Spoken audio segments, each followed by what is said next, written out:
सिख धर्म में पगड़ी का मान सम्मान सबसे ऊपर है। बिना पगड़ी के सिख सिख नहीं है। बिना पगड़ी के उनकी पहचान नहीं है। पगड़ी सिखों की आन और बान और शान का प्रतीक है। सिख धर्म में पुरुष हो या महिला, हर अमृतधारी शख्स के लिए पगड़ी अनिवार्य है। भारत में ही नहीं, अब विदेशों में भी महिलाएं गर्व के साथ पगड़ी को अपना रही हैं और अपनी संस्कृति की चमक बिखेर रही हैं। नमस्कार, मेरा नाम है रीटा। आज की वीडियो में मैं आपको सिख धर्म में महिलाओं के लिए पगड़ी की अनिवार्यता के साथ साथ विदेशों में पगड़ी धारण कर सिक्खी की मान बढ़ाने वाली जाबाज महिलाओं के बारे में बताऊंगी। सिख धर्म में पगड़ी का इतिहास उतना ही पुराना और गहरा है जितना खालसा पंथ की नींव है। साल 1699 में 10वें गुरु गोबिंद सिंह जी ने खालसा पंथ की स्थापना की। उन्होंने अपने पंज प्यारे को अमृत के साथ साथ एक खास वेशभूषा दी जिसमें पगड़ी का महत्वपूर्ण स्थान था। अकाल तख्त की ओर से भी ये फरमान जारी किया गया कि हर अमृतधारी सिख, चाहे पुरुष हो या महिला, उनके लिए पगड़ी अनिवार्य है। जी हाँ, ये परंपरा सिर्फ पुरुषों के लिए नहीं बल्कि महिलाओं के लिए भी उतनी ही पवित्र और अनिवार्य है। यहीं से आधिकारिक तौर पर पगड़ी की शुरुआत हुई, जिसने उसे सिखों की आत्मा का हिस्सा बना दिया। लंदन में रहने वाली सिख महिला देविंदर कौर की कहानी इस परंपरा को और भी रोचक बनाती है। 40 साल की देविंदर कौर आज एक स्कूल में सहायक अध्यापिका हैं और सफेद पगड़ी बांधकर आत्मविश्वास से भरी नजर आती हैं।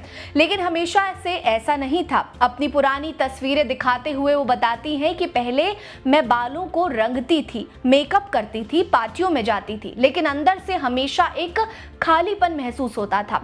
7 साल पहले जब उन्होंने सिख धर्म को पूरे दिल से अपनाया और पगड़ी बांधना शुरू किया, तब से उनकी जिंदगी बदल गई। शुरुआत में उन्हें ताने सुनने पड़े। लोगों ने कहा कि पगड़ी की वजह से नौकरी नहीं मिलेगी, शादी में दिक्कत होगी या समाज उन्हें स्वीकार नहीं करेगा। लेकिन देविंदर ने हार नहीं मानी। वो कहती हैं कि जब मैं पगड़ी बांधती हूँ मुझे लगता है कि मैं गुरु के और करीब हूँ।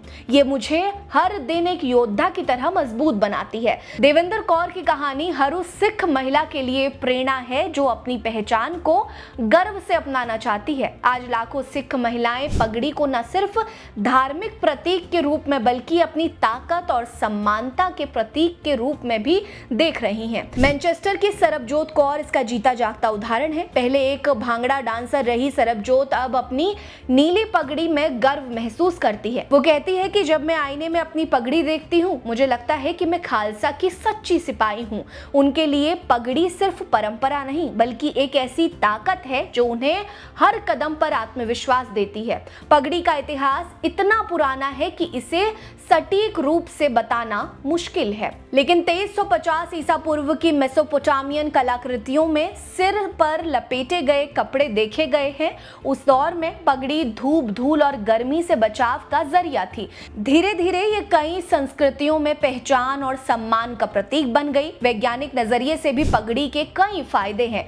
ये सिर को धूप से बचाती है, मस्तिष्क में रक्त संचार को बेहतर करती है और ऊर्जा के प्रवाह को संतुलित रखती है। शायद यही वजह है कि साधु संत भी ध्यान के दौरान सिर पर ऋषि गांठ बांधते हैं। आपको बता दें कि पगड़ी सिख धर्म के पंचककार का हिस्सा है। पगड़ी सिखों को एकजुट करती है और सिखों को उनकी जड़ों से जोड़े रखती है। पगड़ी के अलग अलग रंगों का भी एक खास मतलब होता है। पगड़ी का नीला रंग साहस का, सफेद रंग शांति का और केसरिया बलिदान व ज्ञान का प्रतीक है। धार्मिक नियमों के मुताबिक अमृतधारी सिखों के लिए पगड़ी बांधना अनिवार्य है, लेकिन समय के साथ कुछ सिख इस परंपरा से दूरी बना रहे हैं। ऐसे में सिख महिलाओं का पगड़ी अपनाना एक क्रांतिकारी कदम है। ये न सिर्फ सिख धर्म की समानता और शक्ति की भावना को जिंदा रखता है बल्कि दुनिया को दिखाता है कि सिख महिलाएं भी किसी से कम नहीं हैं। आज सिख महिलाएं पगड़ी को सिर्फ परंपरा के रूप में नहीं बल्कि अपनी आधुनिक पहचान और सशक्तिकरण के प्रतीक के रूप में अपना रही हैं। ये पगड़ी उनके लिए एक ताज है जो उन्हें हर चुनौती का सामना करने की हिम्मत देता है। सिख महिलाओं के पगड़ी अपनाने की परंपरा पर आपकी क्या राय है, हमें कमेंट सेक्शन में जरूर बताएं। वीडियो को जरूर लाइक कर लीजिएगा। चैनल को सब्सक्राइब करना मत भूलिए। हमारे साथ बने रहिए। नमस्कार।